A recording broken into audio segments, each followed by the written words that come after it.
Bismillahirrahmanirrahim. Assalamualaikum warahmatullahi wabarakatuh. Alhamdulillahirabbil alamin wal aqibatu lil muttaqin wala udwana illa 'alal zalimin. Asyhadu an la ilaha illallah wahdahu la syarikalah wa asyhadu anna Muhammadan abduhu wa rasuluh sallallahu alaihi wasallam la nabiyya ba'dah. Segala puji dan syukur senantiasa kita aturkan kehadirat Allah tabaraka wa taala yang senantiasa memberikan nikmatnya kepada kita semua. Kemudian salat beriringan salam senantiasa kita hadiahkan buat Nabi kita tercinta Muhammad sallallahu alaihi wasallam beserta keluarga, para sahabat dan orang-orang yang senantiasa mengikuti sunnah Rasulullah sallallahu alaihi wasallam. Para santri yang dirahmati oleh Allah Subhanahu wa taala, apapun yang dilakukan oleh manusia dalam kehidupan ini semuanya mengharapkan keberhasilan, semuanya mengharapkan kesuksesan. Tidak ada orang yang mau gagal dalam setiap usaha yang dia lakukan. Begitu juga hendaknya dengan seorang penuntut ilmu. Dia harus mempunyai tekad yang bulat, yang kuat untuk berjaya, berhasil dan sukses dalam menuntut ilmu. Oleh sebab itu pada pagi hari ini Ustaz akan memberikan kiat-kiat yang bisa ditempuh oleh seorang penuntut ilmu agar dia berhasil dalam menuntut ilmu. Jangan sampai seseorang habis umurnya dalam menuntut ilmu tetapi hasil yang diperolehnya sangat minim, sangat kecil. Para ulama menjelaskan bahwasanya seseorang akan mendapatkan ilmu, memperoleh ilmu yang banyak dan bermanfaat apabila dia menempuh kiat-kiat yang berikut. Yang pertama adalah ikhlas karena Allah Subhanahu wa taala. Menuntut ilmu merupakan ibadah dan ibadah syarat diterimanya adalah bahwa seseorang mengerjakannya harus ikhlas karena Allah Subhanahu wa taala, yaitu mengerjakan suatu ibadah semata-mata karena mengharapkan keridhaan, pahala dan ganjaran dari sisi Allah Subhanahu wa taala. Allah Subhanahu wa taala dan Rasulullah sallallahu alaihi wasallam berulang-ulang kali memerintahkan kita semua untuk ikhlas dalam setiap yang kita lakukan, baik berupa ucapan maupun perbuatan. Allah Subhanahu wa taala berfirman, "Wa ma umiru illa liya'budullaha mukhlishina lahud-din hunafa wa yuqimus shalah wa yu'tuz zakah wa zalika dinul qayyimah." Dan mereka tidak diperintahkan kecuali untuk mengerjakan agama ini dengan memurnikan ketaatan kepada Allah Subhanahu wa taala lagi berlaku lurus, wa yuqimus shalah, dan agar mereka menegakkan salat, wa yu'tuz zakat, dan agar mereka menunaikan zakat, wa zalika dinul qayyimah, dan itulah agama yang lurus. Jadi Allah Subhanahu wa taala memerintahkan kita semua untuk ikhlas dalam setiap yang kita lakukan. Di antaranya adalah talabul ilmi, menuntut ilmu. Rasulullah sallallahu alaihi wasallam bersabda, "Innamal a'malu binniyat wa innamal likulli imri'in ma nawa." Sesungguhnya ya amal-amal itu tergantung dengan niat-niatnya, dan sesungguhnya setiap orang akan mendapatkan ganjaran dari perbuatan-perbuatannya sesuai dengan niat-niatnya. Maka itu kita harus ikhlas karena Allah Subhanahu wa taala agar ya, usaha kita menuntut ilmu ini bermanfaat dan agar Allah Subhanahu wa taala memberikan ganjaran kepada kita. Kita harus ingat bahwasanya orang yang ikhlas akan memperoleh keberuntungan di dunia maupun di akhirat, akan memperoleh kebahagiaan, ilmunya akan bermanfaat baik di dunia maupun di akhirat. Dan sebaliknya, jika orang menuntut ilmu tidak ikhlas karena Allah Subhanahu wa taala untuk membangga-banggakan dirinya sebagai orang alim, untuk mendebat orang lain, untuk bisa dipilih dalam majelis-majelis sebagai orang yang berilmu, maka ilmu yang dia peroleh, yang dia pelajari tidak akan bermanfaat. Rasulullah sallallahu alaihi wasallam bersabda, "Man talabal ilma mimma yubtagha bihi wajhullah." Barang siapa yang menuntut ilmu yang seharusnya dituntut untuk mencari keridaan Allah Subhanahu wa taala. Kemudian apa? La yatlubuhu illa liyajida 'aradan minad dunya. Dia tidak menuntutnya. Seharusnya ilmu itu dituntut karena mencari keridaan Allah Subhanahu wa taala. Tapi ada orang yang menuntutnya bukan karena Allah Subhanahu wa taala, tapi untuk memperoleh sedikit dari keuntungan dunia. Kata Rasulullah SAW, "Lam yajid arfal jannah yaumal qiyamah." Dia tidak akan memperoleh bau surga pada hari kiamat. Menuntut ilmu bukan karena Allah Subhanahu wa taala. Pertama, dia merupakan dosa besar. Orang yang menuntut ilmu bukan karena Allah Subhanahu wa taala, dia akan dicatat sebagai orang yang melakukan dosa besar. Allah Subhanahu wa taala murka kepadanya.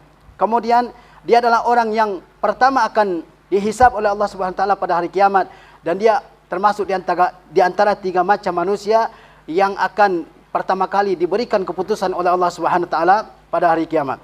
Jadi kata Rasulullah SAW, barang siapa yang menuntut ilmu yang seharusnya dicari karena Allah Subhanahu wa taala, Namun orang ini mencari ilmu bukan karena Allah Subhanahu wa taala, tapi karena ingin mendapatkan dunia, supaya ingin diberikan jabatan, diberikan pangkat, diberikan kedudukan, diberikan gelar yang mentereng, yang hebat, ya. Maka dia tidak akan memperoleh bau surga pada hari kiamat. Kalau baunya saja tidak dia dapatkan, apalagi masuk ke dalam surganya. Dalam hadis lain kata Rasulullah SAW, sesungguhnya kata Rasulullah SAW, di antara orang yang pertama-tama akan diputuskan perkaranya pada hari kiamat, di antaranya adalah orang yang alim, ya kan? Orang yang alim ini pada hari kiamat Allah SWT ingatkan kepadanya nikmat Allah SWT yang diberikan kepadanya, yaitu menuntut ilmu. Kemudian apa kata orang alim tersebut? Apa yang engkau lakukan dengan ilmu tersebut? Kata Allah Subhanahu wa taala. Dia mengatakan, saya telah belajar ilmu, saya telah mengajarkannya, saya telah belajar Al-Quran, dan saya telah mengajarkannya. Kata Allah Subhanahu wa taala, engkau berdusta. Sesungguhnya engkau mempelajari ilmu, mengajarkannya supaya dikatakan sebagai seorang alim. Dan engkau membaca Al-Quran, menghafal Al-Quran supaya dikatakan sebagai qari, itu niatnya. Supaya dipanggil sebagai orang alim, supaya dipanggil seorang qari yang hebat. Kemudian kata Allah Subhanahu wa taala, dia hendaklah diseret ke dalam neraka. Itu ganjaran yang berat bagi orang-orang yang tidak ikhlas dalam menuntut ilmu. Maka kita harus berusaha memurnikan niat kita dalam menuntut ilmu, bahwa menuntut ilmu semata-mata karena Allah Subhanahu wa taala, untuk menghidupkan hati kita, membersihkan hati kita dari kebodohan, dari kesyirikan, dari bid'ah, untuk menghidupkan agama ini, untuk memberikan tuntunan dalam kehidupan kita, ya, supaya kita bisa menjadi orang yang lurus perilakunya, sikapnya, kehidupannya dalam dunia ini. Itu diantara bentuk-bentuk niat yang ikhlas dalam menuntut ilmu. Dan kalau kita tidak ikhlas dalam menuntut ilmu, maka kita harus berusaha, ya, semaksimal mungkin untuk membersihkan niat kita ini. Karena amal yang diterima oleh Allah SWT adalah yang ikhlas karenanya. Ini kiat yang pertama dalam menuntut ilmu. Yang kedua adalah supaya kita sering-sering berdoa kepada Allah Subhanahu wa taala. Sesungguhnya Allah Subhanahu wa taala memerintahkan nabinya yang mulia Muhammad sallallahu alaihi wasallam untuk memohonkan tambahan ilmu kepada Allah Subhanahu wa taala. Allah tidak perintahkan nabinya untuk memohon, ya, umur yang panjang, tambahan umur, untuk memohon harta yang berlebih, untuk memohon, ya, berbagai bentuk kebahagiaan dunia yang lain. Tidak. Allah perintahkan nabinya untuk memohon tambahan ilmu. Allah SWT berfirman, wa qur rabbi zidni ilma. Dan katakanlah, wahai Muhammad, Rabbi, wahai Rabbku, zidni ilma, tambahkanlah ilmu kepadaku. Ini Allah SWT yang memerintahkan Rasulnya untuk memohonkan tambahan ilmu, menunjukkan bahwa ilmu itu sangat mulia. Maka dalam menuntut ilmu ini, kita sering mungkin berdoa kepada Allah Subhanahu wa taala. Doa itu pasti ada faidahnya, ada manfaatnya. Mungkin Allah kabulkan saat sekarang ini juga, atau Allah kabulkan, ya, nanti, atau Allah SWT ganti dengan yang lebih baik. Yang jelas doa itu pasti bermanfaat. Rasulullah bersabda, laisa syai'un akrama 'ala Allah minad du'a. Tidak ada sesuatu yang lebih mulia di sisi Allah SWT melebihi mulianya doa. Ya, di antara doa yang selalu diucapkan oleh Nabi sallallahu alaihi wasallam pada pagi hari apa? Allahumma inni as'aluka ilman nafi'an wa rizqan thayyiban wa amalan mutaqabbala. Ini Rasulullah SAW yang telah Allah berikan wahyu kepadanya, tapi beliau memohon kepada Allah Subhanahu wa taala ilmu yang bermanfaat setiap pagi. Kata beliau, Allahumma, ya Allah, inni as'aluka ilman nafi'an. Ya Allah, sesungguhnya aku memohon kepada Engkau ilmu yang bermanfaat. Ilmu yang bermanfaat. Wa rizqan thayyiban, dan rizki yang baik. Wa amalan mutaqabbala, dan amal yang diterima. Di antaranya Rasulullah SAW bersabda, Allahumma anfa'ni bima 'allamtani wa 'allimni ma yanfa'uni wa zidni ilma. Ya Allah, berikan manfaat, ya, terhadap ilmu yang telah Engkau ajarkan kepadaku. Berikan aku ilmu yang bermanfaat dan tambahlah ilmuku. Rasulullah SAW senantiasa memohon tambahan ilmu kepada Allah Subhanahu wa taala. Ulama mengatakan segala sesuatu kalau berlebih dari batasannya, maka dia akan memudaratkan. Kullama zada an haddihi inqalaba ila dhiddihi. Segala sesuatu jika berlebih dari batasannya akan berubah menjadi kebalikannya. Kita berlebih dalam hal makan, dalam hal minum, maka akan, ya, terjadi kebalikan dari manfaat makan dan minum, timbul penyakit dan sebagainya. Kecuali ilmu. Ilmu itu semakin banyak bukan memudaratkan, tetapi akan semakin memperindah diri seseorang. Sebab itu kita harus sering-sering berdoa. Ini sudah berdoa pagi-pagi ini. Pagi-pagi doa seperti Rasulullah SAW. Doa yang senantiasa dibaca oleh Rasulullah setiap pagi. Allahumma inni as'aluka ilman nafi'an wa rizqan thayyiban wa amalan mutaqabbala. Kemudian selanjutnya dalam menuntut ilmu ini kita mesti bersungguh-sungguh. Mesti bersungguh-sungguh. Ilmu tidak diperoleh dengan santai, dengan malas-malasan. Yahya Ibn Abi Katsir mengatakan la yustata'ul ilmu birahatil jismi. Ilmu tidak akan diperoleh jika seseorang bersantai-santai. Harus dengan usaha yang keras, harus dengan usaha yang giat dalam menuntut ilmu. Sebagaimana dikatakan oleh Asy-Syafi'i rahimahullah, kata beliau, akhi lan tanalal ilma illa bisittin. Kata Asy-Syafi'i rahimahullah, wahai saudaraku sesama penuntut ilmu, kalian tidak akan mendapatkan ilmu kecuali dengan 6 perkara. Sa'umbika an tafsili habibayan. Saya akan jelaskan secara rinci penjelasannya kepada engkau. Apa yang 6 itu? Apa yang 6 yang merupakan syarat yang harus ada pada diri seseorang penuntut ilmu jika ia ingin sukses dalam usahanya menuntut ilmu? Kata Asy-Syafi'i, zakaun, haruslah kecerdasan. Wahirsun, harus ada kesungguhan dalam menuntut ilmu. Zakaun, wahirsun, harus ada kesungguhan. Kalau enggak sungguh-sungguh enggak akan dapat.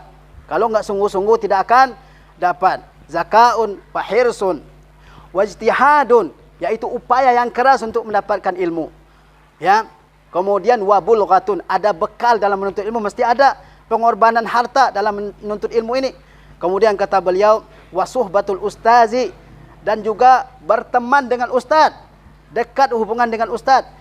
Jangan seorang murid jarak dengan ustaznya sehingga dia tidak memperoleh ilmu. Kemudian yang terakhir adalah watuluz zaman, yaitu waktu yang panjang. 6 ini harus ada pada seorang penuntut ilmu. Dia harus ada punya kecerdasan sehingga dia bisa menghafal, bisa memahami, bisa mencerna, ya, mengingat apa yang dijelaskan oleh ustaznya. Kemudian harus ada keseriusan dalam menuntut ilmu. Harus ada semangat yang tinggi. Kemudian harus ada usaha yang keras yang dia kerahkan untuk menuntut ilmu. Kemudian harus bergaul dengan ustaznya, dekat dengan ustaznya. Jangan ustaz dikenal hanya di kelas saja. Di luar itu tidak kenal lagi siapa dia. Kemudian harus dalam waktu yang lama. Ilmu tidak bisa kita peroleh dalam sehari 2 hari. Harus dalam waktu yang lama. Jangan mengharapkan hasil dari ilmu sehari 2 hari. Orang tua murid juga begitu. Ya, jangan sampai anaknya baru belajar sebulan, apa yang kamu dapatkan dari ilmu sebulan? Ya, kamu sudah hafal berapa juz? Sudah hafal 10 juz, 15 juz belum? Ya, ilmu harus proses, ya. Tidak bisa dikejar-kejar. Tidak bisa dimakan dalam sekaligus. Kalau dipelajari dalam waktu sekaligus, maka dia juga akan hilang dalam waktu yang sangat cepat. Kemudian para santri dan santriwati yang rahimakumullah, bahwa dalam menuntut ilmu ini seseorang harus menjauhi segala bentuk maksiat, segala bentuk dosa, ya. Ini harus dijauhi. Harus dijauhi. Ya, Allah Subhanahu wa taala berfirman, "Fattaqullaha wattaqullaha wa yu'allimukumullah." Ya, bertakwalah kalian kepada Allah Subhanahu wa taala. Allah akan ajarkan ilmu kepada kalian. Jadi syarat mendapatkan ilmu adalah bertakwa kepada Allah Subhanahu wa taala. Takwa itu artinya menjaga diri kita masing-masing dari kemarahan, dari kemurkaan, dari siksa dan azab Allah Subhanahu wa taala dengan mengerjakan apa yang Allah perintahkan dan menjauhi apa yang dilarang oleh Allah Subhanahu wa taala. Apa di antara faedah dari ketakwaan? Wa yu'allimukumullah. Allah akan ajarkan kepada kalian ilmu. Allah akan ajarkan kepada kalian ilmu. Oleh sebab itu, seseorang penuntut ilmu harus menjauhi segala bentuk dosa dan maksiat kepada Allah Subhanahu wa taala, al-kaba'ir was-saghair, dosa-dosa besar dan dosa-dosa kecil. Syirik kepada Allah Subhanahu wa taala harus dijauhi, durhaka kepada orang tua harus dijauhi, mengambil harta benda orang lain tanpa izin dia, ini harus dijauhi, berdusta, ya, ghibah, suka menyebutkan kejelekan orang saat dia tidak ada, suka menimbulkan masalah, menuduh orang dengan tuduhan tanpa bukti dan sebagainya, kesombongan, ini harus dijauhi oleh seorang penuntut ilmu supaya hatinya bersih dan ilmu bisa masuk ke dalam hatinya. Al-Imam Syafi'i rahimahullah ta'ala, seorang alim yang sangat jenius. Bayangkan dalam umur 10 tahun dia sudah hafal Al-Quranul Karim, dan di saat remaja dia sudah hafal kitab Al-Muwatta karya Imam Malik rahimahullah ta'ala.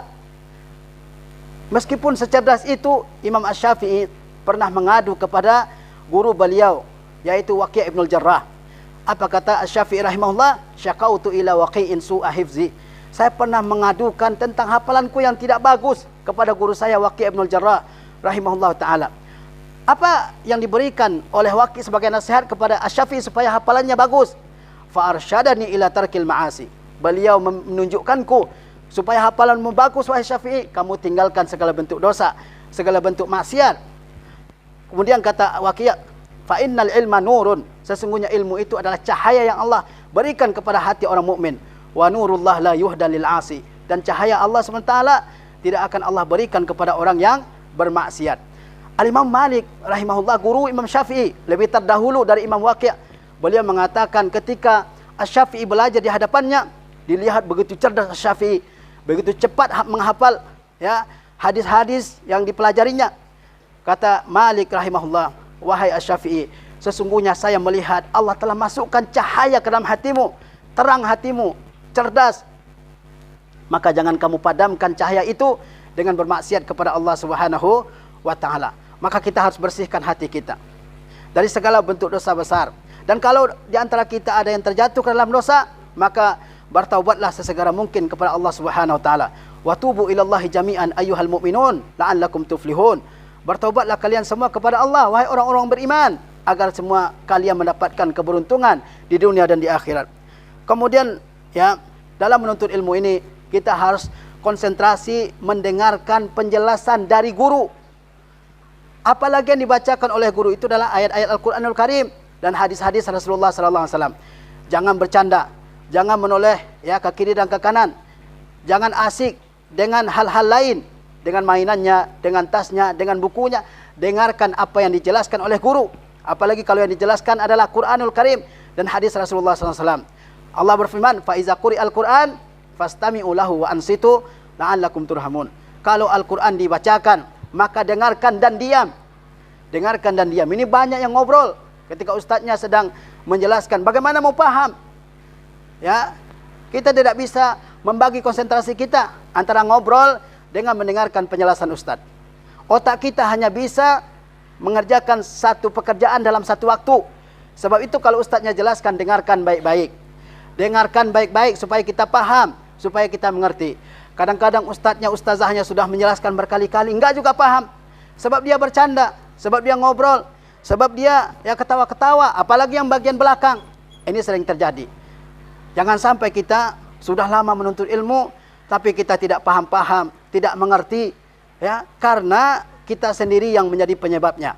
Kita tidak dengarkan penjelasan ustadz, kita tidak dengarkan keterangan dari guru-guru kita. Dengarkan keterangannya supaya kita paham. Jangan merasa saya sudah paham, ya. Jangan merasa saya sudah mengerti. Barangkali di antara perkataan ustadz dan ustazah kita itu ada faedah yang baru, ada manfaat baru, ada informasi baru yang dia sampaikan. Maka kita harus segera mendengarkannya.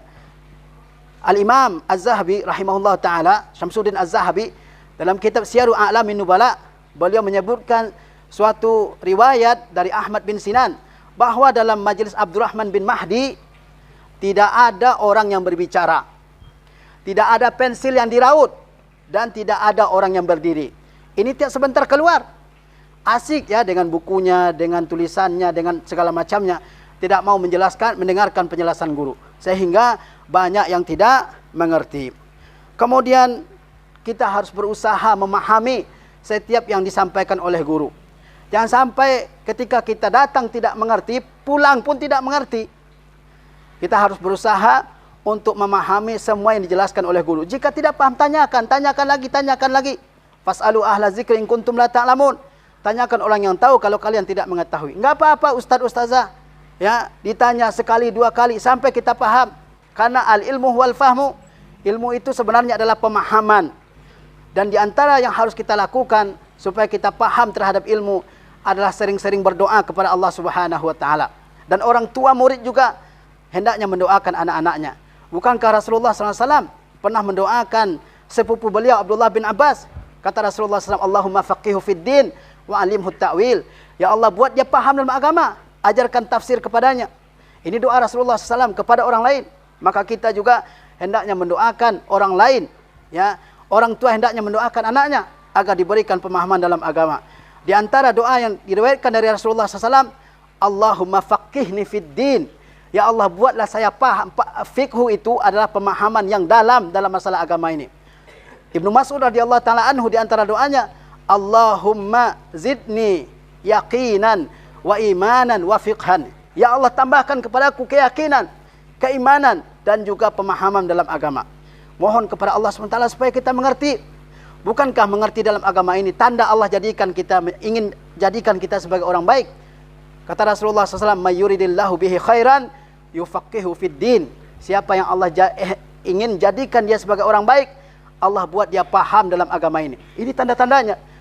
Paham dalam agama itu tanda Allah ingin jadikan kita sebagai orang yang baik. Kemudian seharusnya kita ini ya menghafalkan ilmu yang disampaikan. Kalau memang harus dihafal, kita harus berusaha menghafalnya. Jangan beralasan, saya nggak bisa menghafal, Ustaz. Kenapa nggak bisa? Kenapa nggak bisa? Apakah sudah berusaha untuk menghafalnya? Ya, bisa. Tidak ada yang nggak bisa. Kalau kita mau, apalagi Al-Quranul Karim yang Allah telah mudahkan. Walaqad yassarnal Qur'ana lizikri fahal min muddakir. Sesungguhnya kata Allah, kami telah mudahkan Al-Quran itu untuk dihafal. Adakah yang mau ingat? Quran mudah dihafal, hadis-hadis Rasulullah mudah dihafal. Jangan beralasan saya tidak bisa, otak saya lemah. Tidak ada yang lemah. Ya, jangankan yang normal seperti kita, yang orang yang berkebutuhan khusus saja, ya, banyak yang bisa menghafal Al-Quranul Karim dan hadis-hadis Rasulullah SAW. Lihat di YouTube ada Jihad Al-Maliki, dia buta, tapi Allah Subhanahu Wa Taala berikan karunia, dia hafal Quran, kitab As-Sittah atau kitab Tis'ah dia hafal. Ini adalah dorongan bagi kita semua. Kita bisa kalau mau. Kita bisa kalau kita mau. Rasulullah SAW mendorong para sahabat untuk menghafal hadis-hadis Rasulullah SAW. Naddarallahu imra'an sami'a maqalati. Semoga Allah berikan cahaya ke wajah orang yang mendengar ucapanku, kata Rasulullah SAW. Fawa'aha, dia pahami. Fahafizaha, dan dia hafal semua hadis Rasulullah SAW. Ya, faballaghaha, lalu dia sampaikan. Jadi dia dengar, dia pahami, dia hafal dan dia sampaikan. Menghafal adalah sesuatu kebanggaan di tengah-tengah umat Islam ini. Betapa banyak umat Islam yang hafal Al-Quran. Betapa banyak umat Islam yang hafal hadis-hadis Rasulullah SAW. Imam Ahmad Ibn Hanbal diriwayatkan oleh anaknya Abdullah bahwa beliau hafal 1 juta hadis. Bayangkan, ya, 1 juta hadis. Beliau hafal dengan matan dan sanadnya. Kenapa kita tidak bisa? Ya, kita punya otak, kita punya akal pikiran, kita punya waktu sebagaimana mereka zaman terdahulu. Kemudian seterusnya hendaklah kita mencatat ilmu yang diberikan oleh guru kita. Jangan dibiarkan lewat begitu saja. Kalau sudah lewat, mungkin dia tidak akan pernah disebut lagi oleh guru kita. Sehingga Rasulullah mengatakan qayyidul ilma bil kitab. Catatlah atau ikatlah ilmu itu dengan tulisan. Kalau ada faidah-faidah baru, keterangan-keterangan baru, keterangan-keterangan tambahan, maka dicatat. Jangan menunggu perintah guru, ya. Jangan menunggu perintah guru dulu. Kalau gurunya nggak suruh catat, dia nggak catat. Padahal itu ilmu yang mahal, ilmu yang mungkin tidak akan disebutkan lagi oleh guru. Dan kalau sudah lewat, mungkin tidak akan disebut-sebut lagi oleh guru. Sehingga dikatakan, ya, bahwa apa yang keluar, ya, dari dua rahasia yang keluar dari dua bibir, maka dia akan tersebar. Dan ilmu yang melewati kitab, dia akan hilang. Maka harus dicatat. Harus dicatat di buku. Sediakan buku untuk mencatat faidah-faidah dari ustaz. Sehingga kalau kita lupa, kita bisa kembali ke buku dan melihatnya. Apalagi kitab-kitab yang berbahasa Arab. Berikan keterangan tambahan, entah itu harakat, entah itu makna, ya, entah itu faidah dan sebagainya. Ini dari awal sampai akhir, bukunya bersih. Tidak ada tanda-tanda dia sudah belajar buku itu. Apa bukti? Kalau orang mengatakan, kamu sudah belajar buku ini? Sudah. Buktinya apa? Nggak ada buktinya. Bukunya bersih dari awal sampai akhir. Nah, ini jangan sampai. Catat tambahan-tambahan itu. Ya. Anas ibnu Malik mewasiatkan anak-anaknya, ya baniya, qayyidul ilma bil kitab. Wahai anak-anakku, catatlah, ikatlah ilmu itu dengan tulisan. Kemudian hendaklah kita mengamalkan setiap ilmu yang telah kita pelajari. Ya, amalkan apa yang telah kita pelajari supaya Allah Subhanahu wa taala buat mantap ilmu itu dalam diri kita. Jangan sebatas hafalan, jangan sebatas, ya, ilmu, tapi hendaklah kita mengamalkannya. Wa qul i'malu fasayarallahu amalakum wa rasuluhu wal mu'minun. Beramallah kalian, katakanlah beramallah kalian. Allah, Rasulnya dan orang-orang mukmin akan melihat amal kalian. Amal baik akan diberikan kebaikan oleh Allah Subhanahu wa taala. Dan amal buruk Allah Subhanahu wa taala akan mencatatnya. Amalkan setiap ilmu. Sebagaimana kaum salaf terdahulu berkata, sesungguhnya kami membantu pikiran kami untuk menghafal hadis-hadis Rasulullah SAW adalah dengan mengingatnya, dengan mengamalkannya. Maka kalau kita mengamalkan setiap ilmu kita, maka itulah manfaat dan buah dari ilmu. Ibnu Mas'ud mengatakan, ta'allamu, summa amalu. Belajarlah kalian. Jadi belajar enggak cukup sekali, terus ulang-ulangi. Karena itulah Ibnu Mas'ud mengatakan, belajarlah. Kemudian apa lagi? Summa amalu, kemudian amalkanlah. Dan ilmu yang kita tuntut ini akan Allah tanyakan pada hari kiamat. La tazulu qadama abdi yaumal qiyamah. Kaki seorang hamba tidak akan beranjak dari tempatnya di padang mahsyar pada hari kiamat sebelum ditanyakan tentang 4. Di antaranya adalah wa an ilmihi fima ya'malu bihi. Tentang ilmunya apakah diamalkan atau tidak. Semakin hari maka kita harus semakin baik.